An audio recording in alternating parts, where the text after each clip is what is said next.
Donc, on va prendre ici deux tables pour illustrer cette notion de produit cartésien.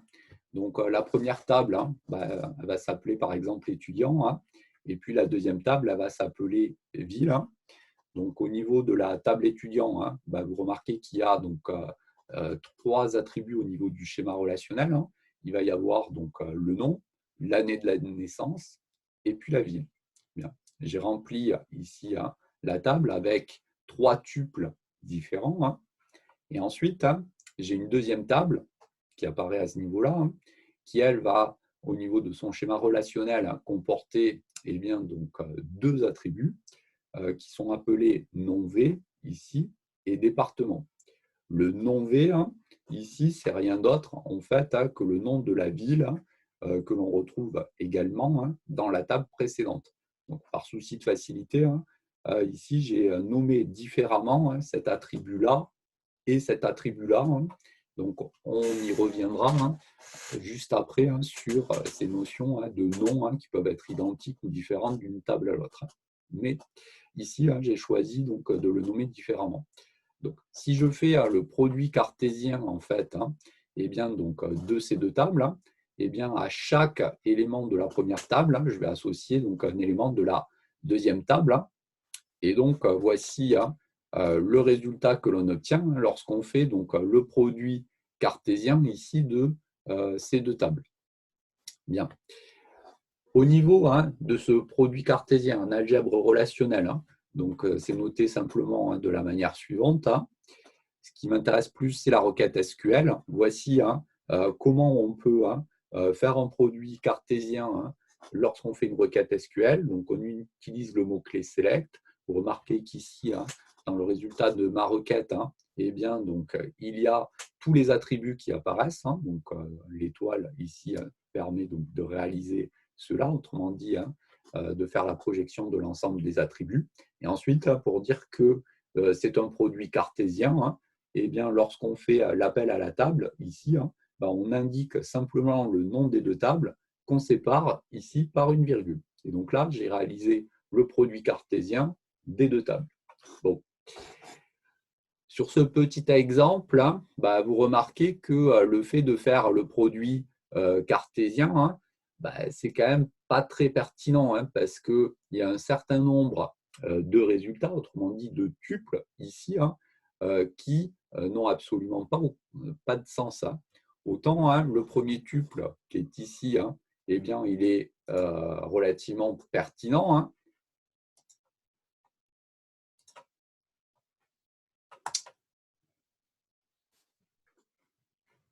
Alors, attendez, je suis en train d'essayer d'admettre Arthur, mais je ne sais pas pourquoi et je n'arrive pas à l'admettre.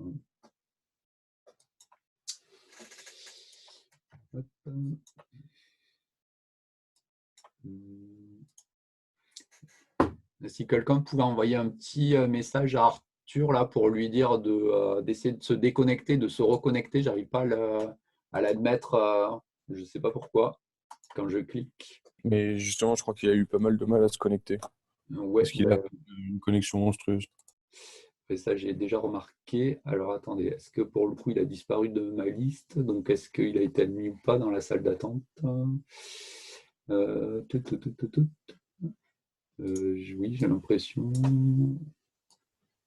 Arthur. Non, je ne le vois pas. Bon, je vais continuer, on va voir s'il revient. Donc oui, je disais donc autant le premier tuple là, ici, il est plutôt pertinent puisque vous remarquez que ça a associé donc deux éléments qui sont plutôt, disons, cohérents, à savoir si on s'intéresse donc à Alice par exemple, qui appartient à la ville Strasbourg, ça nous donne également donc le bon département 67. Bon, par contre, si vous regardez le deuxième tuple ici, considéré, là, vous remarquez qu'il y a quand même un problème parce que ça a associé donc Alice, dont la ville est Strasbourg, à également une ville Paris, dont le département est 75. Et donc, le deuxième tuple ici, lorsqu'on fait le produit cartésien, il n'est quand même pas très pertinent.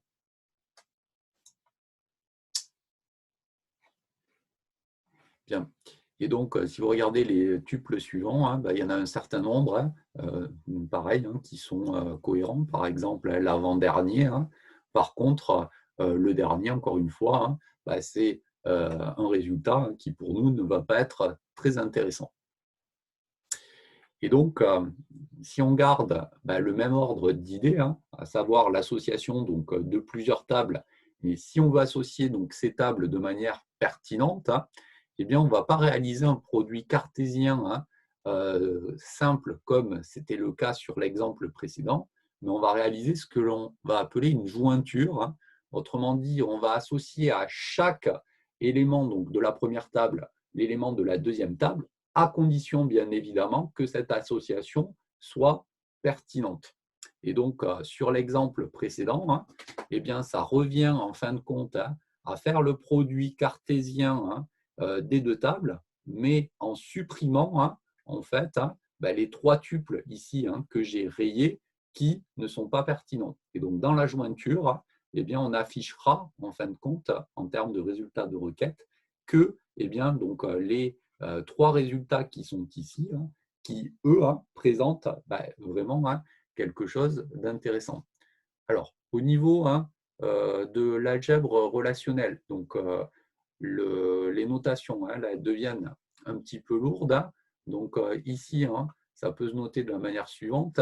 Donc vous avez table 1, vous avez ici les deux petits triangles qui vont traduire eh bien, donc, notre jointure avec un indice ici, la contrainte qu'on va utiliser, et ensuite le nom de la table 2. Ce qu'on peut également utiliser comme notation, qui est à peu près équivalente, c'est la notation suivante, où vous indiquez eh bien, donc, le nom de la première table, ici, entre crochets la contrainte, et puis le nom de la deuxième table. Donc ça aussi, ça peut modéliser eh bien, donc, notre jointure. Et puis, on peut utiliser enfin une dernière donc, notation, à savoir, ici, on indique le sigma avec un indice, donc la contrainte, puisque là, le sigma, je vous rappelle, ça traduit justement notre sélection, notre contrainte. Et ensuite, entre parenthèses, eh bien, on... Alors, attendez, parce que là, pour le coup, j'ai tout qui...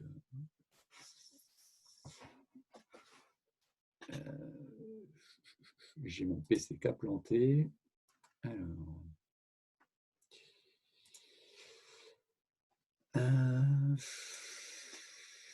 qu'est-ce qui se passe ?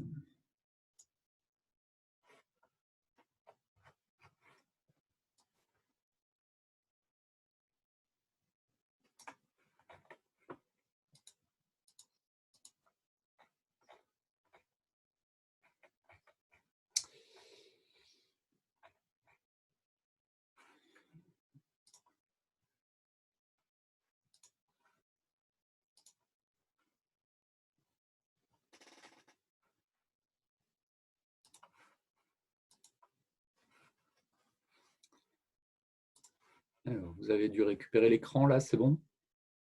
Oui. Oui. Ok. Alors, c'était mon PC qui avait planté. Donc, je disais donc, oui, donc qu'en termes de notation, on pouvait aussi avoir donc, le sigma ici, avec table 1 fois table 2. Et donc, en termes donc, de retour au niveau de la requête, eh bien, donc, voici ce que ça nous affichera. Alors, si je veux effectivement appliquer ici le résultat de l'algèbre relationnelle ici, en termes de notation, donc sur l'exemple précédent, bon, ici, mes deux tables s'appellent étudiant donc, et ville, et donc je peux utiliser l'une des trois syntaxes précédentes en indiquant ici que ma contrainte va porter en fait sur le fait que la ville en fait de la première table doit correspondre avec le nom de la ville, nom V, de la deuxième table. Donc, c'est ce qui apparaît au niveau donc, de la différente contrainte qui est ici. Donc, remarquez bien que au niveau de la contrainte, j'ai indiqué donc, le nom de la première table, et ensuite, il y a un point et le nom de l'attribut dans la table correspondante. Et pareil pour la deuxième partie, ici, vous avez le nom de la table, ville, ici, le point, et le nom de l'attribut correspondant, nom V ici. Donc, ce que l'on peut faire, c'est écrire ça de manière un tout petit peu allégée, en considérant que le premier champ vient de la première table et le deuxième de la seconde table, ici. Et donc, vous remarquez qu'au niveau de la contrainte, à ce moment-là, on indique ici simplement donc, le nom des deux attributs sur lesquels vont porter eh bien, cette contrainte, en considérant que le premier ici appartient à la table de gauche, ici, et le deuxième à la table de droite. Bien. Alors, ce qui nous intéresse plus, nous, c'est la requête SQL correspondante. Donc, lorsque on veut réaliser une jointure, donc il y a deux façons de procéder. Soit on peut utiliser la notion de produit cartésien. Donc, si vous regardez, c'est la deuxième requête qui apparaît ici.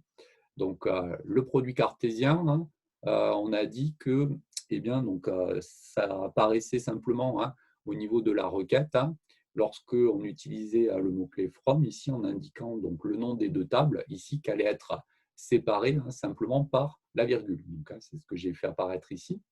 Et après, par contre, il faut bien passer du produit cartésien à la jointure. Et donc là, on va faire eh bien, notre sélection, donc à l'aide du mot-clé where. Et je mets ici ma contrainte. Donc, vous remarquez que ici, j'utilise le nom de la première table, le point, l'attribut correspondant, avec eh bien, donc, notre contrainte, à savoir que ville et non-ville eh bien, doivent correspondre, avec pareil ici, le nom de la deuxième table, le point, et le nom de l'attribut correspondant. Donc ça, c'est une possibilité, à savoir, on utilise le produit cartésien, et ensuite, on fait une sélection sur ce produit cartésien en ne gardant que les résultats qui sont compatibles, à savoir les résultats dans lesquels étudiant.ville ici va être égal à ville.nonville. Bon. Il faut savoir que ce type d'écriture est possible. Après, dans la pratique, eh bien, on va plutôt utiliser un mot-clé supplémentaire. C'est la construction ici en join on. Et c'est plutôt ça qui est attendu le jour du concours. Si vous avez une jointure à faire, bon, bien évidemment, si vous la construisez en termes de produit cartésien, qu'elle est juste, vous aurez les points aussi, ce n'est pas le souci, mais dans tous les sujets de concours qui passent, là, c'est vraiment cette eh bien, donc, syntaxe-là qui est privilégiée la plupart du temps, simplement parce que dès qu'on va vouloir faire des choses un petit peu plus évoluées, eh bien, donc, c'est assez pratique, cette structure de construction ici. Donc, si on regarde un petit peu comment elle est construite, ça va ressembler beaucoup en fait. Donc, ici, on fait notre projection sur l'ensemble en fait des attributs des tables. Donc, de la première table, ici, on va lui joindre la deuxième table. Donc là, on a fait notre jointure et puis on indique la contrainte correspondante, à savoir que le nom des villes doit correspondre au niveau donc, des deux tables. Donc j'utilise la même syntaxe, à savoir étudiant, le nom de la première table, point le nom de l'attribut ici, qui est égal donc, ici au nom de la deuxième table, fois le nom de l'attribut correspondant. Bon. Une petite remarque pour alléger un petit peu donc, la syntaxe au niveau donc, de ces requêtes. Si tous les champs ils ont des noms différents, ce n'est pas forcément utile de préciser de quelle table provient l'information. Et donc là, je vous ai réécrit ici les deux requêtes avec donc, le produit cartésien et puis la construction ici en join on. Et vous remarquez que la seule différence eh bien, apparaît au niveau de la contrainte, où j'ai écrit simplement la contrainte ici de la forme ville égale non-ville. Donc, elle porte cette contrainte sur le nom des deux attributs ici. Vous remarquez que je n'ai pas précisé que l'attribut ville provient de la table étudiant et non-v ici de la table ville. C'est simplement parce que tous les champs ici ont des noms différents. Et donc, pour le coup, il n'y a pas d'ambiguïté possible sur eh bien, la provenance en fait, de ces attributs vis-à-vis de la table considérée. Par contre, si on avait eu un attribut non-v dans chacune des deux tables, bon, là, on n'a pas le choix. Il aurait fallu vraiment étudier la syntaxe précédente ici. Bon, et toujours sur les remarques. Donc, lorsque je fais cette requête, ainsi écrite ou de la manière suivante, le résultat qui vous était fourni, eh bien, c'était celui-ci. Donc, vous remarquez qu'au niveau de la projection, en fait, on avait ici eh bien, 5 attributs différents, mais 2 des attributs étaient redondants, puisque ici, eh bien, ces 2 colonnes correspondent en fin de compte au même attribut, à savoir un même nom de ville. Et donc, ce qu'on peut avoir envie de faire, c'est de supprimer, entre guillemets, cette colonne redondante ici. Et donc ça, eh bien, ça correspond, c'est simplement à une projection ici, donc des attributs qui nous intéressent. Et donc, au lieu de mettre une petite étoile lorsque je fais ma projection ici, vous remarquez que je mets les attributs qui m'intéressent à proprement parler, à savoir nom, année, etc. Et donc, à ce moment-là, en termes de retour dans ma requête, je n'ai plus que 4 colonnes, les 4 attributs qui correspondent à la projection que j'ai réalisée. Après, disons, si on a envie d'avoir par exemple que le nom ou que le département, c'est toujours pareil, on fait la projection sur ce qui nous intéresse ici. Bien. Donc ça, c'est la notion donc, de requête qui va permettre donc, de faire la jointure entre plusieurs tables. Donc ça sera assez utile puisque la plupart du temps, une base de données ici va comporter justement plusieurs tables et donc on est obligé de faire ces jointures ici. Bien. Des questions là-dessus? Ok. Alors, hop, on va faire une première petite application.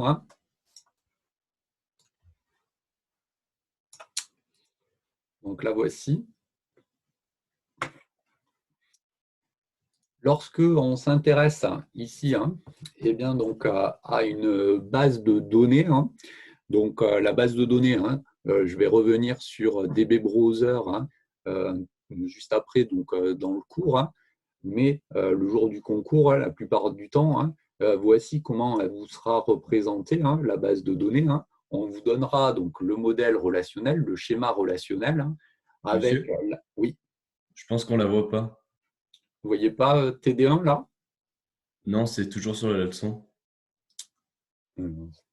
Pourtant… moi je l'ai mis à l'écran, comment ça se fait? Attendez, je referme. Et je remets en partage. C'est bon, nickel. C'est bon, ouais, je ne sais pas ce qui s'est passé. Alors, je redisais, donc, la plupart du temps, le jour du concours, la base de données, elle vous sera représentée suivant son schéma relationnel. Donc là, vous remarquez que sur l'exemple là que je vous propose, vous avez en fait la base de données qui est constituée de 3 tables. Donc, ces tables ici, elles s'appellent respectivement représentation, musicien, programmé. Et ensuite, à l'intérieur de chaque table, eh bien, donc, on vous donne le schéma relationnel avec l'ensemble des attributs correspondants. Donc ici, eh bien, sur l'exemple que je vous propose, par exemple une base de données de représentation musicale, et donc dans la base représentation, on va avoir ici un numéro de représentation, un titre de représentation et un lieu correspondant. Donc dans la base musicien, un nom et un numéro de représentation, et puis quelque chose d'analogue dans la dernière base programmée. Donc là, vous remarquez qu'on utilise une convention que j'avais signalée en début de cours. Donc vous avez ici différents attributs ici qui sont soulignés dans chacune des tables, qui traduisent rien d'autre que les clés primaires qui permettent donc d'identifier de manière unique un tuple dans la base correspondante. Et ensuite, on avait parlé de clés étrangères. Donc ça, je vous avais dit, ça, j'y reviendrai un petit peu plus loin dans le cours.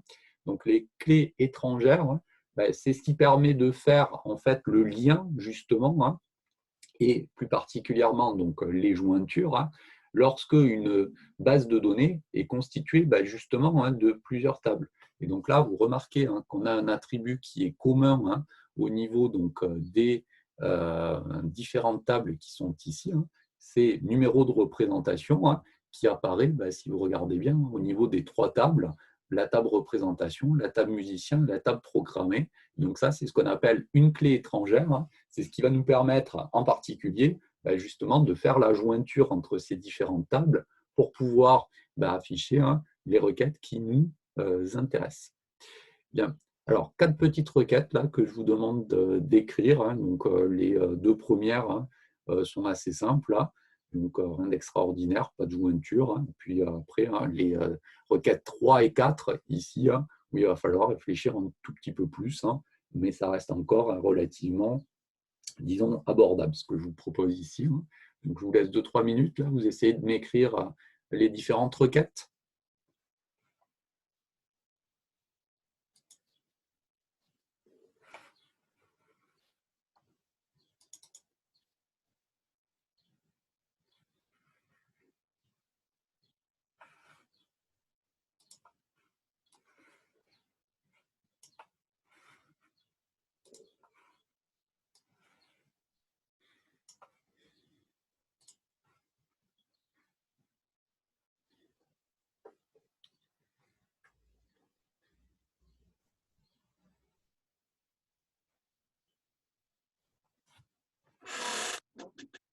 Donc, la première requête, hein, c'est vraiment simplement une projection. Hein,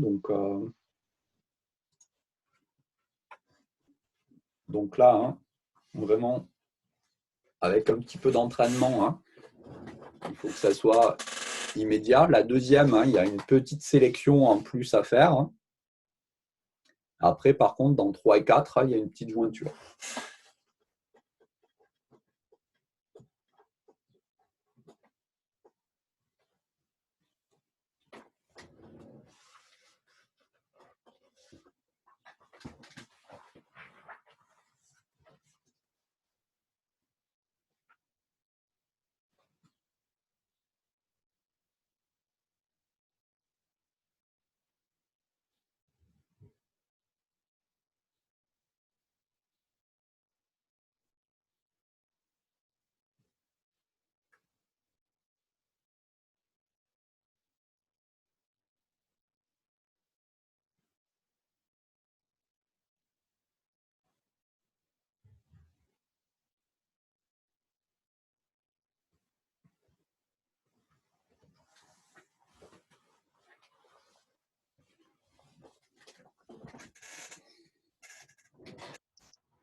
Alors, on regarde hein, les 2 premières, hein, puis après, je vous laisse réfléchir un petit peu pour les 2 suivantes, là où il faudra faire la jointure. Hein. Je vous donnerai un petit coup de pouce pour démarrer, hein, pour ceux qui ont un peu de mal.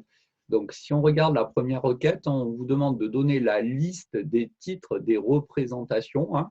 Donc, les titres des représentations, bah, vous remarquez hein, qu'on retrouve ça hein, dans la première base ici, hein, qui s'appelle représentation. Hein.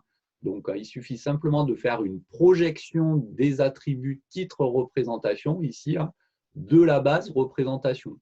Donc là, hein, vraiment, hein, rien d'extraordinaire hein, pour cette première requête ici. Hein. Donc, select, qui nous permet donc, de faire eh bien, donc, notre projection. Hein. On indique l'attribut qui nous intéresse, savoir titre représentation. Hein. Et ensuite, le mot-clé from, ici, et on indique le nom de la table correspondante. Donc là, la table, elle est notée en majuscule. Bon, on a dit, hein, en langage SQL, hein, on n'a pas une sensibilité à la casse, mais autant la respecter. Hein. Donc, on indique le nom de la table, représentation, et surtout, on n'oublie pas à la fin hein, le point-virgule ici. Hein. Si on regarde la deuxième requête, donc elle démarre un peu de la même manière, hein, à savoir on vous demande la liste des titres des représentations, mais attention, on ne les veut pas toutes. Hein. Ici, on veut uniquement celles qui ont lieu à l'Opéra Bastille. Et donc là, hein, il va falloir faire une sélection hein, sur l'ensemble ici de ces titres de représentation, hein, une sélection hein, pour laquelle le lieu, bah, justement, hein, c'est Opéra Bastille. Et donc là, hein, la sélection, elle se fait par l'intermédiaire ici du mot-clé where. Donc, sur la première partie, bah, c'est la même chose, à savoir select, on fait la projection sur titre de représentation. de la table représentation. Et ensuite, on met notre contrainte. L'attribut lieu doit être égal à Opéra Bastille. Donc là, attention, on avait dit, si on a une chaîne de caractères, cette chaîne de caractères, il faut qu'elle apparaisse entre guillemets. Donc là, j'ai mis des guillemets au niveau d'Opéra Bastille. Et je termine bien par le point virgule ici. Bien. Donc ça, c'est vraiment le type de requête que tout le monde doit arriver à écrire avec un tout petit peu d'entraînement, parce que ces projections et ces sélections ici, c'est vraiment la base, j'ai envie de dire. Alors, où ça se complique un petit peu, c'est lorsque on va s'intéresser à la requête numéro 3 et à la requête numéro 4. Donc, si on regarde la requête numéro 3, par exemple, on vous demande de donner la liste des noms des musiciens. Alors, les noms des musiciens, quand on regarde, ça apparaît au niveau donc, de la base musicien ici, donc, avec l'attribut nom ici. Et ensuite, on vous demande également les titres des représentations auxquelles ils participent. Et par contre, les titres des représentations, ici, on remarque que ça apparaît à une base différente, puisque ça apparaît ici dans la base représentation. Donc, comme ici, les informations que l'on cherche appartiennent à deux bases différentes, il va falloir faire une jointure entre ces deux tables. Et donc, si on regarde la clé étrangère qui va nous permettre de faire cette jointure, c'est rien d'autre que le numéro de représentation ici. Okay, donc, pareil, je vous laisse réécrire. Donc, essayez de faire la jointure ici entre ces deux tables. Donc là, vraiment, privilégier donc, la requête avec le mot-clé join on ici pour faire la jointure. Et donc, ici, faites la jointure avec la projection qui est demandée ici, le nom, la type de représentation. Et puis, donc, faites la jointure correctement en utilisant la bonne clé étrangère ici.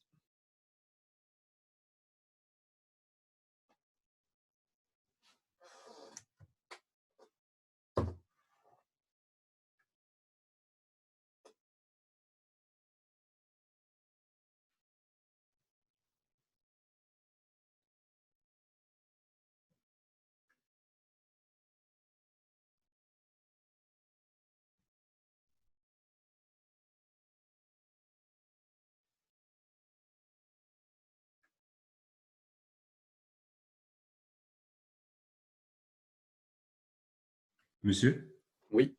c'est envisageable une jointure de plus de 2 tables?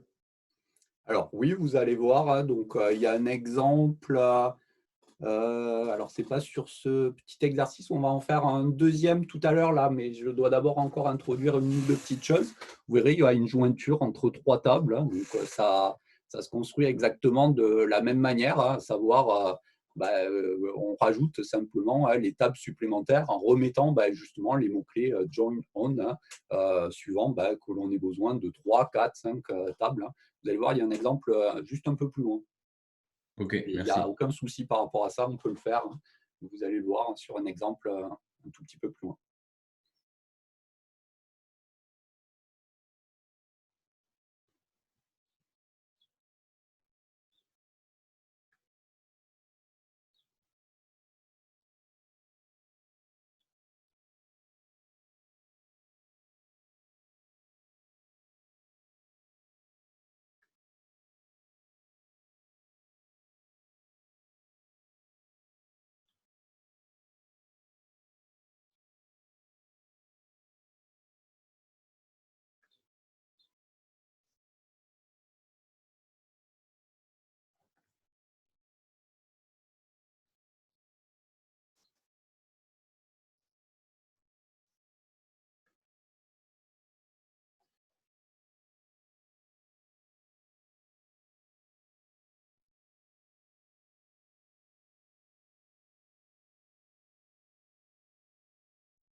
Alors, si on regarde la requête numéro 3, donc ici, vous remarquez que déjà, hein, la seule chose qui nous intéresse, c'est la liste des noms des musiciens et des titres de représentation. Hein. Donc, déjà, je vais faire une projection hein, à l'aide du mot-clé select hein, sur uniquement ces deux attributs qui m'intéressent, hein, savoir nom, titre de représentation. Ensuite, je dois faire ma jointure. Hein. Donc, pour cela, eh bien, on va donc à la table musicien associer donc la table représentation. Donc, pareil, hein, j'utilise ici les mots-clés qui permettent de faire la jointure et j'indique la contrainte correspondante, à savoir que musicien.numéro de représentation doit être égal à représentation.numéro de représentation. On va remarquer hein, qu'on a le même nom d'attribut au niveau donc, des deux tables. Hein, donc, j'indique bien hein, le numéro, le nom de la table correspondante. Hein, et puis, je termine ici hein, par eh bien, donc, mon point-virgule, hein, ce qui permet eh bien, donc, de terminer ma requête ici. Hein. Est-ce Oui. que si on inverse musicien et représentation dans from and join, Alors, ça change join absolument rien. Hein. Que ça change absolument rien. et merci. Et monsieur? Oui. Le fait que représentation ce soit en majuscule, ça le prend pas comme un... Alors, je vous rappelle hein, que l'on écrive tout en majuscule ou tout en minuscule, hein, la requête retournera exactement le même résultat. Hein. Donc là, j'aurais pu mettre ça, hein, d'accord? Ça fonctionne exactement de la même manière. Ce n'est pas sensible à la casse. Hein.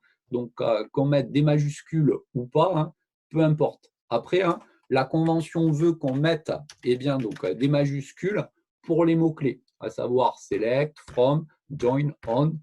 D'accord? Après, hein, au niveau donc, du nom des tables, sur le premier exemple que j'avais pris avec la table BBC, le nom de la table était en minuscule, hein, et donc je l'avais écrite en minuscule la requête. Là, le nom des tables, hein, sur cet exemple, est en majuscule. Donc, j'ai conventionnellement repris donc, le nom des tables en majuscule également, hein, mais à la limite, hein, ça serait en minuscule, ça ne changerait absolument rien. Hein.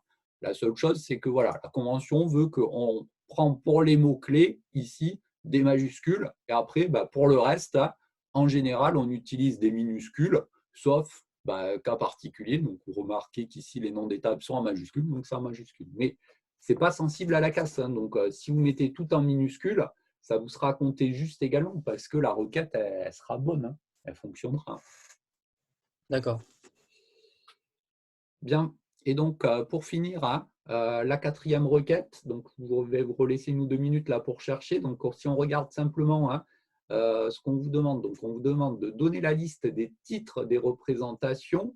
Donc, les titres des représentations, ça appartient à la table représentation. Les lieux, ça appartient aussi à la table représentation. Par contre, on vous demande également les tarifs. Les tarifs, eux, hein, appartiennent à la table programmée. Donc, hein, vu qu'on a ici, il y a des champs, des attributs qui appartiennent à deux tables différentes, il va falloir faire une jointure.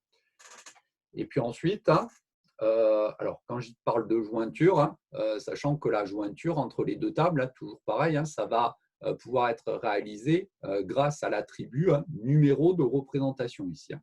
Et puis vous remarquez qu'on enrichit un petit peu hein, la requête, puisqu'en plus, hein, on veut que l'on ne s'intéresse qu'à la journée hein, donc, du 14 septembre 96 ici. Hein, et donc, il va falloir mettre en plus une contrainte à l'aide du mot-clé where, de manière à ne conserver que eh bien, les tuples correspondants. Donc là, hein, 14 09 96, hein, vous pouvez considérer hein, que c'est par exemple une chaîne de caractères. Après, il faudrait regarder hein, eh bien, donc, de manière un petit peu plus détaillée hein, dans date à quel type donc, de données on a affaire. On peut considérer par exemple que l'on a affaire ici hein, à une chaîne de caractères. Hein. Donc là, en gros, on va avoir donc, un select qui va permettre de faire la projection. Après, on va avoir la jointure. Et puis, une fois qu'on aura écrit la jointure, on mettra hein, un where pour ajouter la contrainte qui nous intéresse, à savoir hein, cette journée du 14 septembre.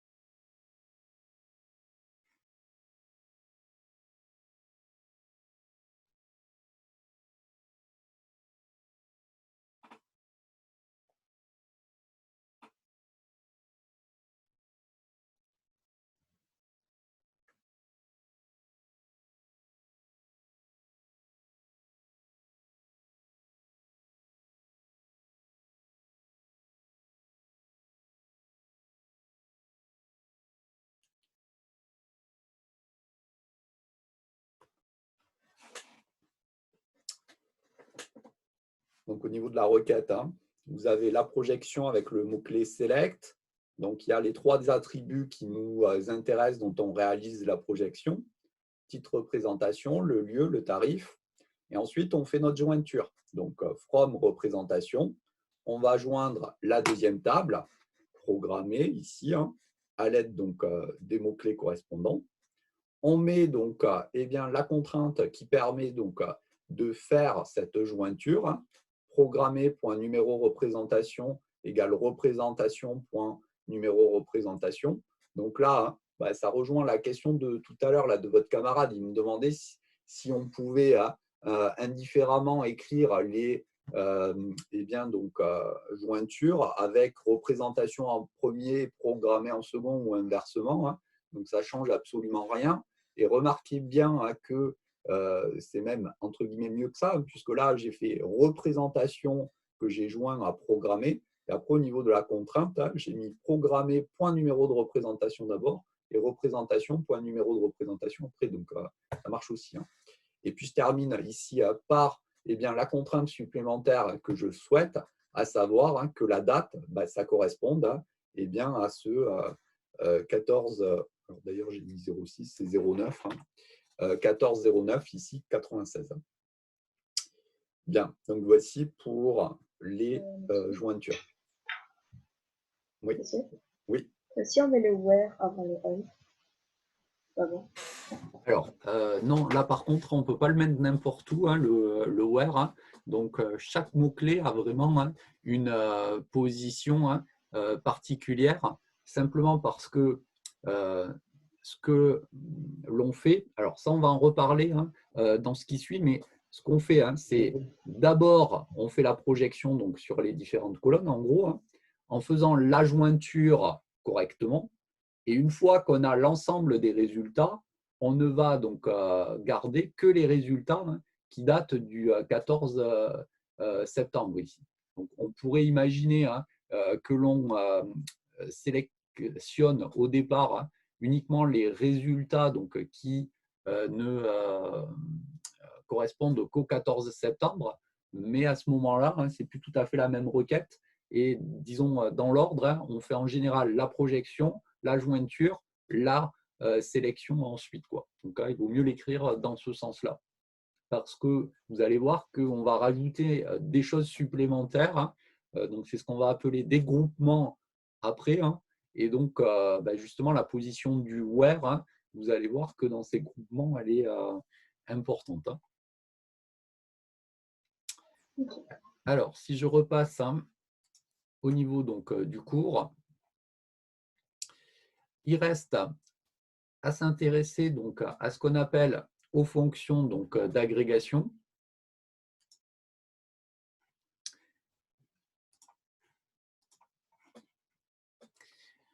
Alors, des fonctions d'agrégation, il en existe tout un tas. Donc, je vous en propose ici quelques-unes. Donc, le minimum, le maximum, la somme, la moyenne et le comptage. Donc, avec ça, il y a déjà moyen de faire plein de choses. Donc, l'idée, en fait, ici, ça va être de faire des calculs sur des colonnes. Autrement dit, des calculs sur les différents tuples, ce qu'on n'a pas encore fait. Donc, un exemple simple, en repartant sur la table de départ ici, donc BBC, je vous rappelle, on a le nom du pays, la région du monde, la population, la surface, etc. Eh bien, on peut avoir envie, par exemple, de calculer le maximum d'une colonne. Et donc, pour cela, on va utiliser la fonction d'agrégation max. Autrement dit, on peut s'intéresser, par exemple, au pays qui compte le plus d'habitants. Donc là, en termes de résultats, on peut avoir simplement l'affichage relatif à la requête de gauche ici, donc max population, et ça vous le donne. Alors c'est la Chine, bien évidemment. Donc la requête SQL correspondante, elle est très simple à écrire. Donc on fait la projection ici, select, max population de la table BBC. Et donc ça vous donne directement la population ici maximale. Après, on peut enrichir un petit peu la requête en termes de projection en indiquant en plus le nom du pays correspondant. Donc, c'est la requête ici de droite où vous remarquez qu'en termes de retour, on a le nom du pays ici, et puis donc la population correspondante. Et donc, au niveau de la requête, c'est select nom max population from BBC ici. Okay. Donc, en soi, rien d'extraordinaire. Donc là, on a la fonction d'agrégation max. On peut faire la même chose avec donc, la fonction min, par exemple. Alors, regardez un petit peu la différence là au niveau de ma requête. Donc, on peut calculer le minimum d'une colonne. Donc, ça marche, ce minimum, aussi bien donc, sur donc, des entiers que des chaînes de caractères. Donc, regardez l'attribut que j'utilise ici dans ma fonction min. Donc, l'attribut, c'est nom. Et nom, c'est une chaîne de caractères. Donc, quand je tape, par exemple, ma requête select min nom from BBC, ça me retourne ici comme résultat Afghanistan, simplement parce que ça a classé en fait les différents noms de pays par minimum, mais d'un point de vue des chaînes de caractères. Autrement dit, ça me donne le premier pays qui apparaît par ordre alphabétique, à savoir ici l'Afghanistan. Donc, ces fonctions d'agrégation ici peuvent porter certes sur des entiers, mais aussi sur des chaînes de caractères. Le tout, c'est qu'on puisse classer ces entiers, ces chaînes de caractères, les uns par rapport aux autres. Ensuite, un petit peu plus intéressant, on peut faire également des calculs de somme sur une colonne. Donc, pour cela, on utilise le mot-clé sum ici. Et donc, on peut s'intéresser, par exemple, à la population mondiale. Donc, au niveau de la requête, on fait une projection select sum population from BBC. Et donc là, ma fonction sum ici fait rien d'autre qu'une somme de l'ensemble des entiers qui sont dans l'attribut population de ma table BBC. Et donc, ça me donne le résultat de cette somme, à savoir 6 milliards et quelques d'habitants ici. Après, lorsqu'on fait ça, on peut ici rajouter des projections, mais ça n'a pas forcément un sens. Regardez un petit peu ce qui se passe avec la requête de droite ici. Donc, je fais projection ici, donc select nom, virgule, sum population from BBC. Le résultat de ma requête, il apparaît en haut ici. Donc, vous remarquez que c'est complètement aberrant. Donc, dans le sens où ça me ressort donc, dans la première colonne dont l'attribut est nom, le Zimbabwe, et sum population, c'est nos 6 milliards et quelques d'habitants. Alors, simplement parce que, en fait, au niveau de ma projection nom ici, ça va me renvoyer le dernier tuple de la base qui a permis donc de faire la requête de somme ici. Et donc, vous remarquez que présentée ainsi, la requête n'a pas vraiment de sens. Donc, quand on écrira les requêtes en utilisant ces fonctions d'agrégation, là, il faudra faire un petit peu attention. Monsieur, oui. Si on avait mis une dernière ligne avec total et 0, par exemple, dans la base de données, là, ça aurait eu un sens. Comment ça, total et 0, je n'ai pas bien compris. Si en dessous dans la liste des pays, en dessous du Zimbabwe, on avait mis monde et population 0, quand on avait fait, si on faisait la somme, ça aurait eu un sens du coup. Alors là, effectivement, si on avait fait ça dans la requête de retour, on aurait eu monde et puis la somme de population mondiale. Donc là, la présentation du résultat aurait été bonne. Par contre, le tuple monde qu'on introduirait dans la base de données, est-ce qu'il serait vraiment pertinent? C'est discutable. OK. Bien. Alors ensuite, il y a également donc, la fonction d'agrégation qui permet de calculer la moyenne sur une colonne, donc c'est AVG. Donc on peut vouloir par exemple le nombre moyen d'habitants par pays. Donc ici, j'ai écrit donc, mes deux requêtes. Donc ici, select AVG population from BBC. Donc ça vous donne le nombre moyen d'habitants par pays. Ça vous calcule la moyenne sur la population des différents pays.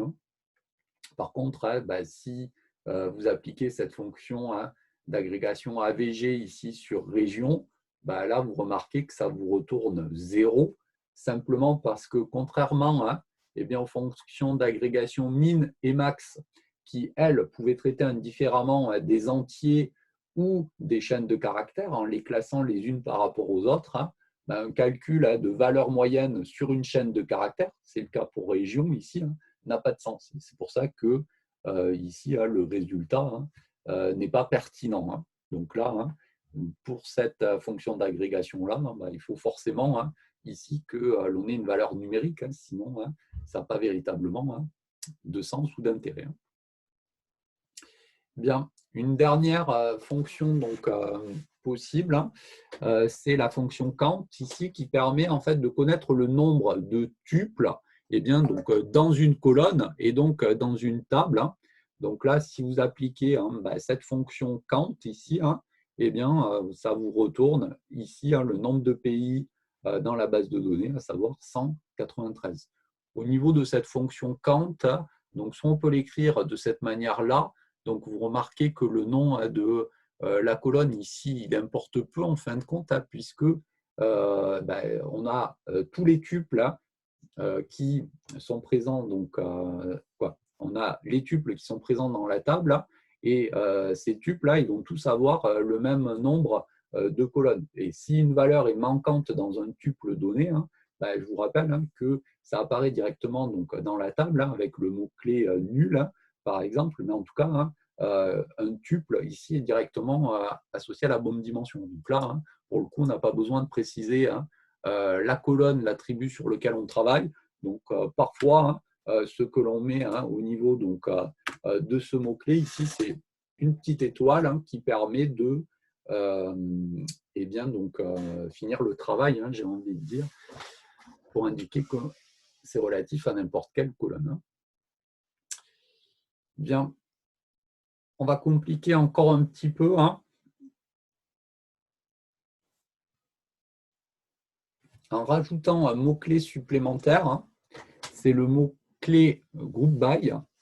Et donc, ce mot-clé group by prend son intérêt en fait lorsque on utilise les fonctions d'agrégation précédentes. À savoir, donc, quand on a pris l'exemple de la fonction d'agrégation AVG qui permet de calculer une moyenne, donc, on a utilisé ici cette requête pour avoir accès, par exemple, au nombre moyen d'habitants par pays. Bon, ça, c'est déjà pas mal, j'ai envie de dire, mais on peut faire largement mieux. Donc, ce que l'on peut faire, par exemple, c'est regrouper donc, les pays par région et ensuite regarder la population moyenne des pays, mais dans une région donnée. Et donc, si on regarde le retour de la requête, donc c'est ce qui apparaît ici, vous remarquez que ça a regroupé donc, les différents pays par région, Afrique, Europe, etc. Et que ça vous donne la population moyenne donc, de ces pays au sein d'une région donnée. Et donc, pour pouvoir faire ça, il va falloir utiliser justement le mot-clé group by. Donc, au niveau de la requête, donc, si vous regardez comment ça s'écrit, donc là, on fait une projection ici. Donc, si vous regardez la requête d'à côté, vous avez deux colonnes. Vous avez région et ensuite la population moyenne, from BBC. Mais remarquez bien qu'on a rajouté le mot-clé group by à la fin, région ici, qui va permettre en fait d'agréger les différents pays par région pour ensuite calculer donc, la population moyenne.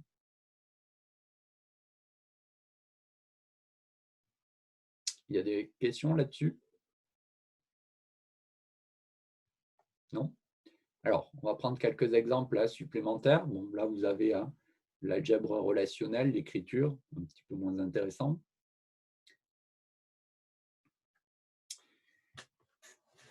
On peut prendre un deuxième exemple où on calcule la surface des différentes régions du monde et les trier par ordre croissant de surface. Alors, la requête elle va ressembler beaucoup à ce que l'on a écrit juste avant, hein, à savoir, hein, si vous regardez le retour ici de la requête, on va avoir 2 colonnes ici avec d'une part les différentes régions et les surfaces correspondantes. Donc, pour avoir accès à la surface eh bien, donc, des États africains, par exemple, il suffit de sommer les surfaces des différents pays qui proviennent de l'agrégation eh bien, des pays africains, justement.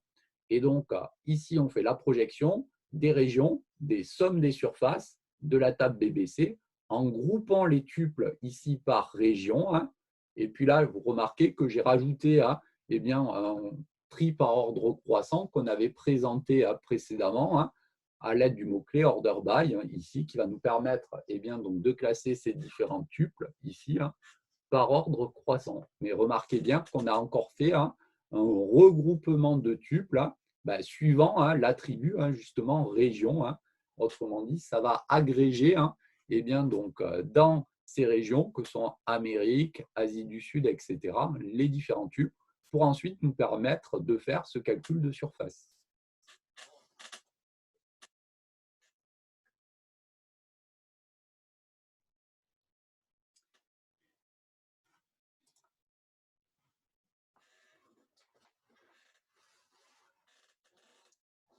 Si on continue à prendre quelques exemples, donc vous avez ici, pour illustrer ce que je veux montrer en particulier au niveau donc, de la deuxième requête, j'ai pris une table toute simple qui possède donc, 3 attributs ici, à savoir col 1, col 2 et col 3. Et donc, on a donc, les tuples ici correspondants, il y en a 4 ici. Donc, je vous laisse lire la première requête ici et le résultat correspondant. Essayez d'analyser un tout petit peu donc, le résultat. Pareil pour la deuxième requête et après on en parle.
Alors, si on regarde la première requête, donc on fait une projection sur colonne 2. Ensuite, on a une opération de comptage du nombre de tuples. Et ensuite, une attribut qui va calculer la moyenne sur la colonne 3. Donc déjà, on va avoir un retour à 3 colonnes ici.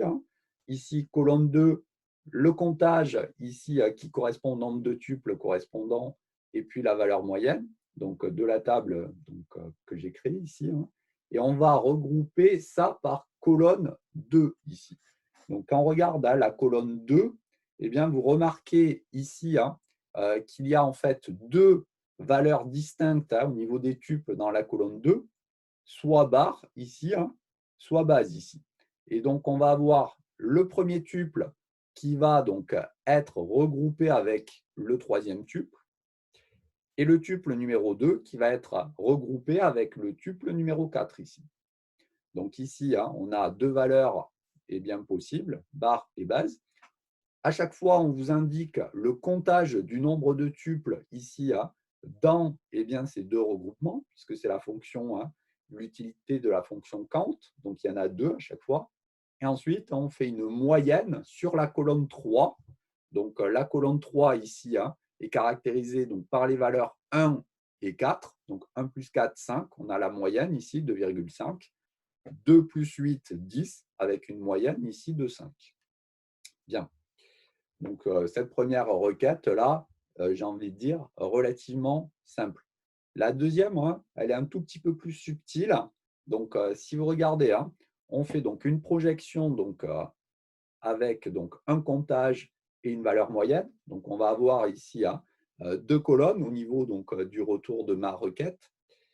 Et donc, la particularité, hein, c'est qu'on va regrouper en fait hein, eh bien, les tuples par colonne 3. Mais alors, attention, regardez bien hein, le regroupement que l'on fait, c'est colonne 3 inférieure à 3. Et donc, ici, comme j'ai un test au niveau hein, de mon regroupement, bah, il y a 2 valeurs possibles en fait. Soit la valeur vraie, soit la valeur fausse pour colonne 3 inférieure à 3.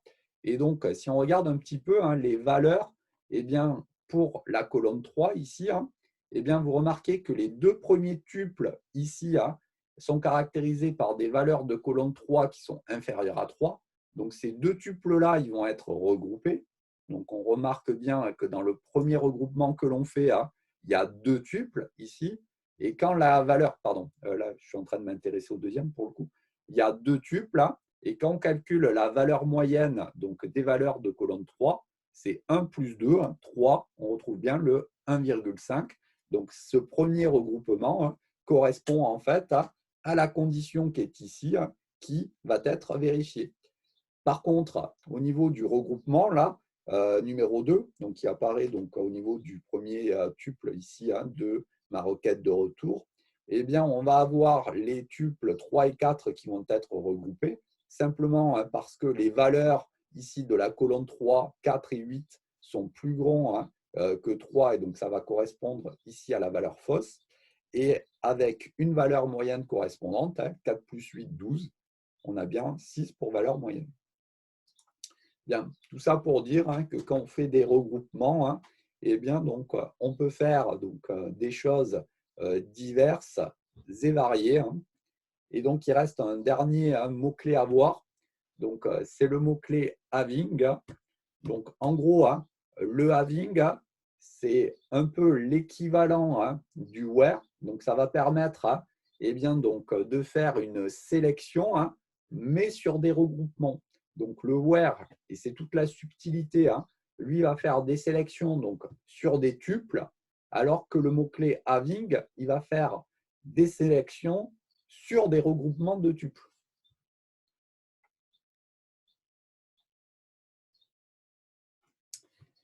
Alors, si on prend plusieurs petits exemples pour illustrer ça, donc toujours sur ma table ici BBC, donc on va faire ici une projection des régions du monde et de la somme des populations correspondantes. Donc vous remarquez hein, que ici j'utilise donc bien ma table BBC, je fais un regroupement hein, selon les régions du monde. Hein. Donc en gros, hein, c'est ce que l'on avait fait ici là. OK. Mais je rajoute une contrainte supplémentaire, eh bien, having somme population supérieure à 1,2 milliard ici.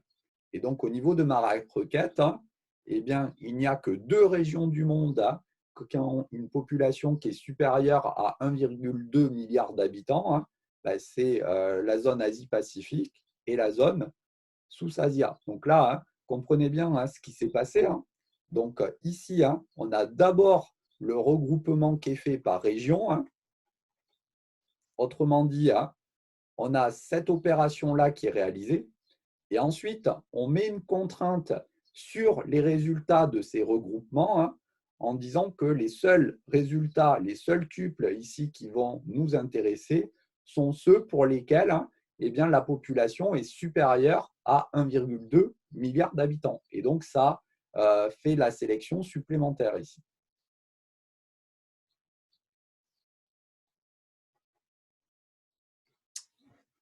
Et regardez la différence avec la deuxième requête. Alors, est-ce que je peux avoir les deux en même temps?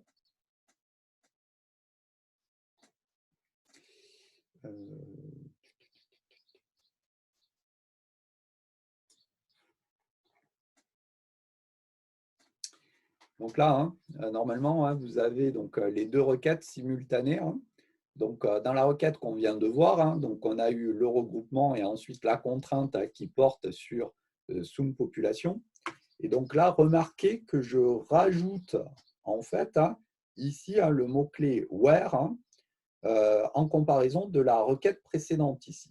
Et donc, on a la projection région, donc somme population, de la table BBC. Mais attention, hein, ici, j'ai le mot-clé where. Gardez à l'esprit que le mot-clé where permet donc de faire une contrainte, une sélection hein, sur les tuples de la base de départ. Et donc là, hein, je vais sélectionner uniquement les tuples dont la population est supérieure à 1 milliard. Et ensuite, je fais mon regroupement ici par région en imposant en plus ici, hein, eh bien, pour mes résultats d'agrégation, hein, d'avoir une somme de population qui est supérieure à 1,2 milliard. Et donc là, vous remarquez hein, qu'en termes de résultats, on n'a plus du tout la même chose. Hein.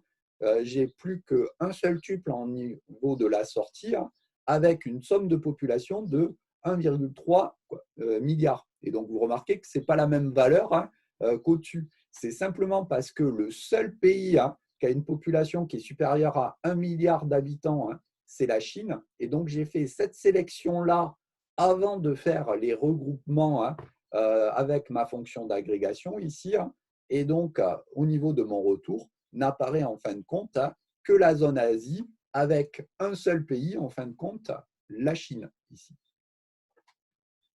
Donc là, on commence à avoir des choses qui sont assez subtiles.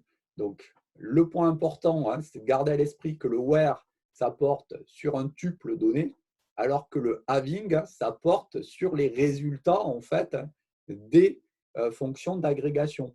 Et donc, en gros, hein, ça, c'est à peu près le truc le plus compliqué qu'on est susceptible de vous demander, hein, à savoir hein, avoir une structure au niveau de la requête en select from where, group by, having.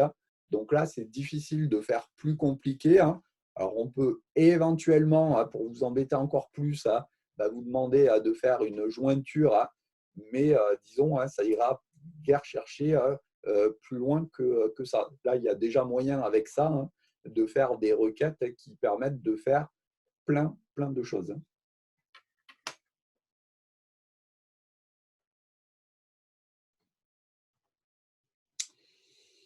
Vous avez, pour finir, deux petits exemples ici, où j'ai repris donc une base toute simple, qui est un petit peu plus adaptée pour montrer ce que je veux faire ici. Et donc, remarquez bien donc, ici la requête que je vous propose à ce niveau-là.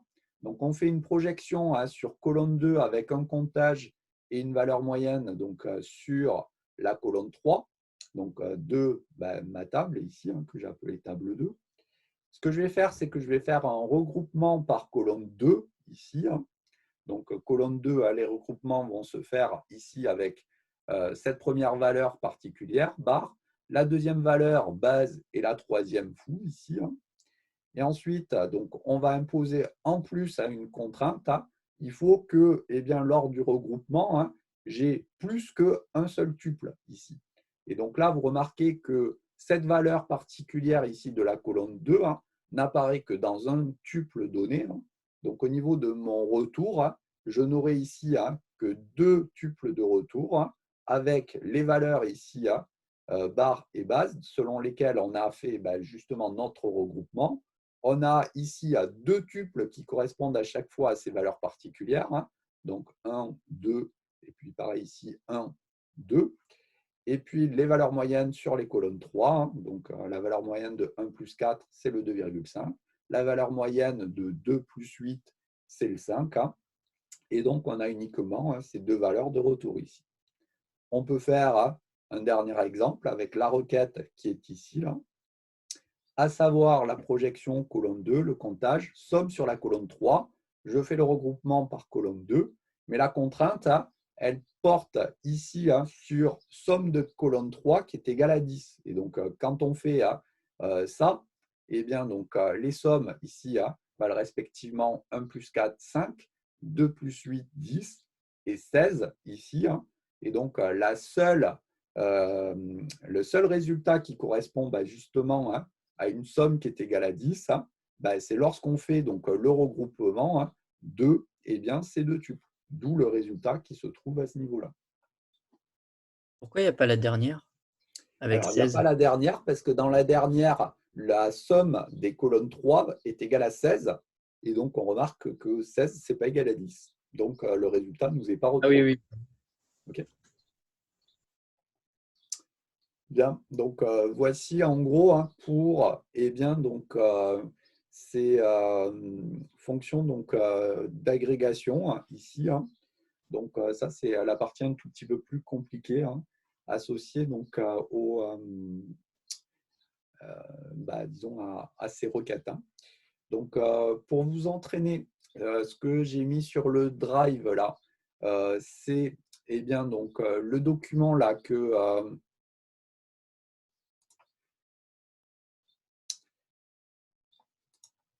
j'avais utilisé tout à l'heure, à savoir donc, le TD1. On a déjà fait donc, l'exercice d'application numéro 1. Donc, il y a un deuxième petit exercice là où donc, il y a des jointures justement à faire. Donc, ça vaut le coup d'y réfléchir un petit peu parce qu'il y a un tout petit peu plus ici de tables qui sont proposées au niveau de la table de données ici.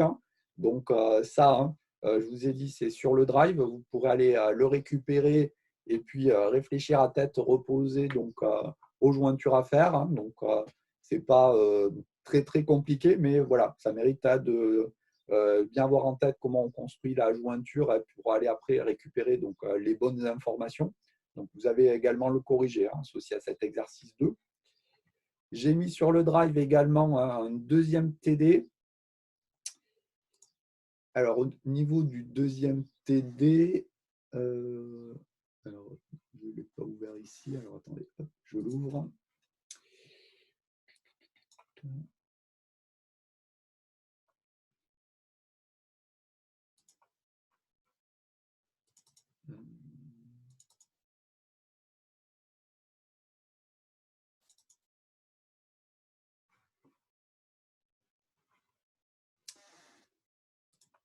Alors, pourquoi je ne l'ai pas sur mon écran de partage? C'est quoi ce...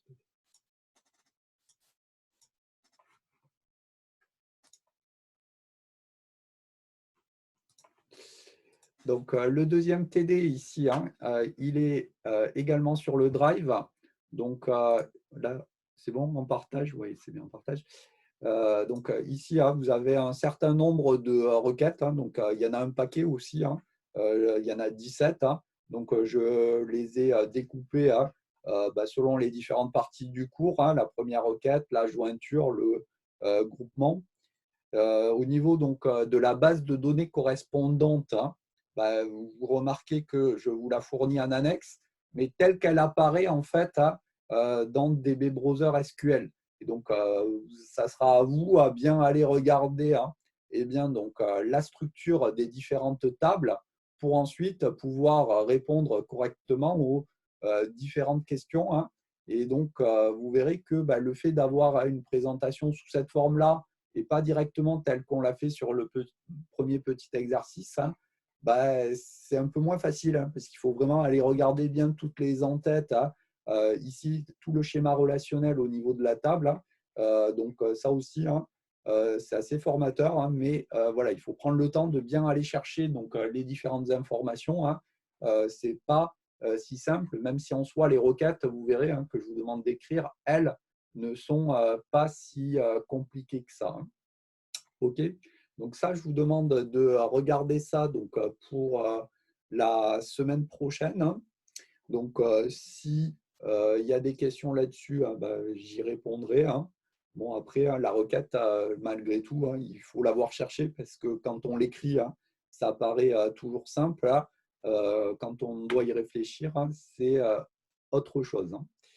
Bon, et ce que je ne l'ai pas encore fait, je vais vous mettre sur le drive également donc, le TP que l'on fait sur les que je voulais faire sur la base de données. Donc, il y a un certain nombre de requêtes à écrire. Donc, ça, pareil, vous pourrez essayer de les écrire. C'est un bon entraînement. Mais au niveau de ce TP, je vous demande également de créer la base de données. Alors, créer une base de données, en fait, le jour du concours, ça, on ne vous le demandera pas de le faire parce que ça dépend du gestionnaire de base de données que l'on utilise. Et en fait, on n'a pas tout à fait les mêmes onglets sur lesquels il faut cliquer suivant qu'on utilise DB Browser ou un autre gestionnaire. Pour autant, dans les programmes, on nous demande là de vous faire créer une petite base de données pour vous montrer qu'en fin de compte, c'est assez simple. Donc pareil, ça pour la semaine prochaine, je vous demanderai d'essayer de le faire. Donc ça nécessite par voie de conséquence l'installation de DB Browser là, sur vos PC. Donc ça se télécharge facilement en passant par Google. Je l'ai mis également donc, sur le Drive. Donc c'est un logiciel libre de droit, donc il n'y a pas de souci. Au niveau par contre de la création de la base de données, sur le TP, je n'ai pas indiqué la démarche à suivre. Alors, simplement parce que c'est super intuitif en fait. Et c'est ça l'idée également au niveau du programme, c'est vous montrer qu'une base de données, si on va en créer une, et si vous avez besoin de ça pour vos TIPE pour une raison X ou Y, que en fait, c'est assez facile à faire. Alors, je vous montre rapidement comment on fait, mais vous allez voir que vraiment, ça n'a rien d'extraordinaire. Donc, je passe ici en partage sur DB Browser.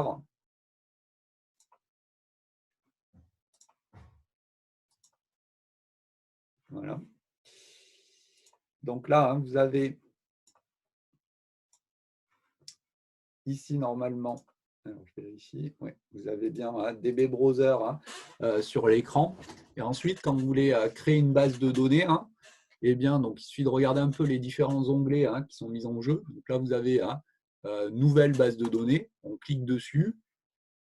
Donc, il suffit de lui donner un nom. Donc, on va appeler ça par exemple EPA. Celui-là existe déjà. Donc, EPA2 par exemple.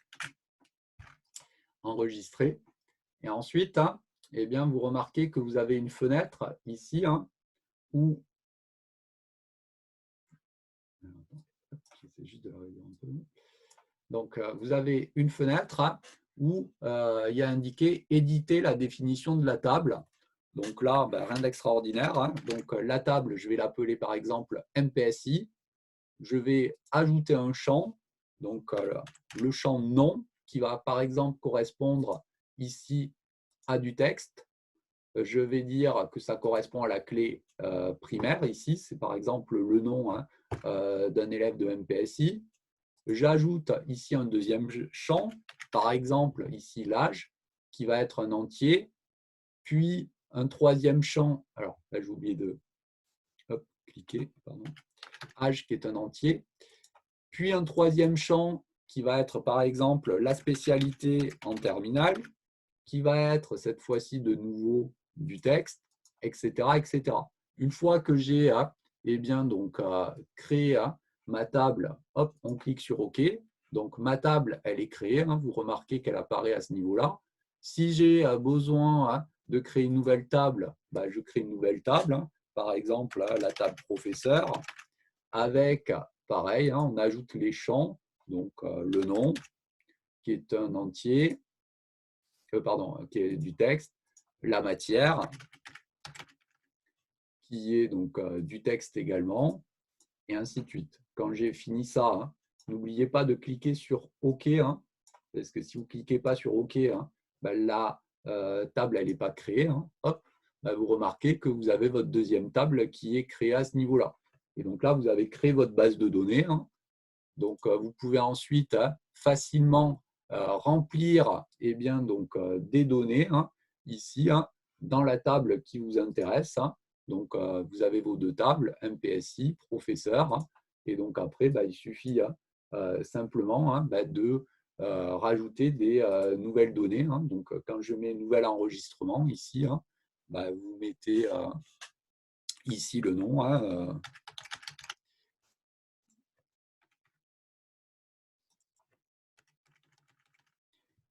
Et ainsi de suite.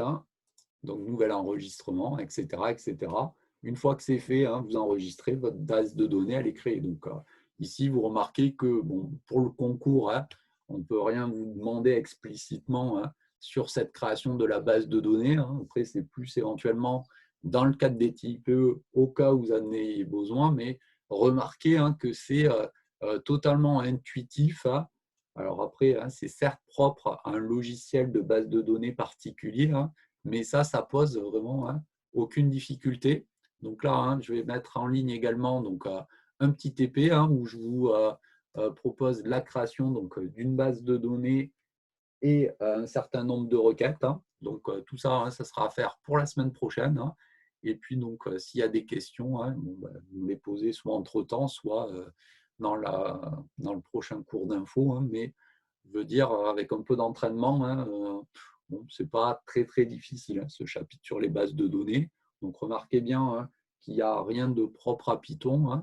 Après, je vous rappelle que sous Python, il y a des modules qui permettent d'interagir avec une base de données existante. Donc ça aussi, sachez que ça existe si par cas vous en avez besoin pour vos TIPE. Ok. Bien, donc voilà en gros ce que j'avais à vous dire sur les bases de données. Donc encore quelques petits exercices à faire et puis on aura fait à peu près